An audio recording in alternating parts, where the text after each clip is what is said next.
2000 வருஷத்துக்கு முன்னாடி வாழ்ந்த வள்ளுவன் எந்த கலரில் துணி போட்டிருந்தாருன்னு சண்டை போட்டுக்கிற திருடர் திராவிட கூட்டமே. இதுதான் உங்கள் பகுத்தறிவா? வள்ளுவன் இந்த உலகத்துக்கே சொந்தக்காரன்டா. மற்ற மாநிலத்துக்காரன் வள்ளுவனை கொண்டாடுறான்னா அது தமிழருக்கு பெருமைடா. அவனுக்கு என்ன தோணுதோ அதை பண்ணுறான். உனக்கு என்னடா? வள்ளுவன் என்ன சொன்னான்னு அதை பார்க்காம அதை கேட்காம எல்லாத்தையும் காற்றுல பறக்க விட்டுப்புட்டு இப்படி சட்டைக்கும் வேட்டிக்கும் சாயம் பூசுறதும் அதுக்காக சண்டை போடுறதுக்குமாடா வள்ளுவன் கஷ்டப்பட்டான். நான் கூட தான் கருப்பில் வெள்ளையில் மஞ்சளில் காவியில் துணி போடுறேன். அதுக்காக நான் சொன்ன விஷயங்களும் பேச்சுக்களும் வார்த்தைகளும் கருத்துக்களும் மாறிடுமாடா மரமண்டைகளா? 2000 வருஷத்துக்கு முன்னால் வாழ்ந்த வள்ளுவன் அம்மனமாக இருந்தாலோ ஆடை போட்டு இருந்தாலோ உங்களுக்கு என்னடா கஷ்டம் நஷ்டம்?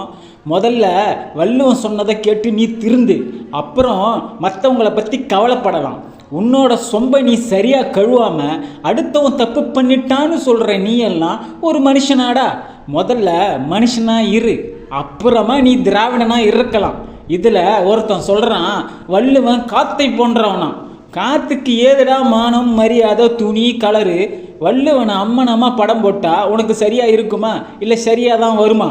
முட்டாப்பயலோலா, வேலை இல்லாத அம்பட்டன் என்னத்தையோ பண்ணுனானா? அது மாதிரி இருக்கு உங்கள் கூப்பாடு. போங்கடா போய் வேலையை பாருங்க. வெங்காயம்.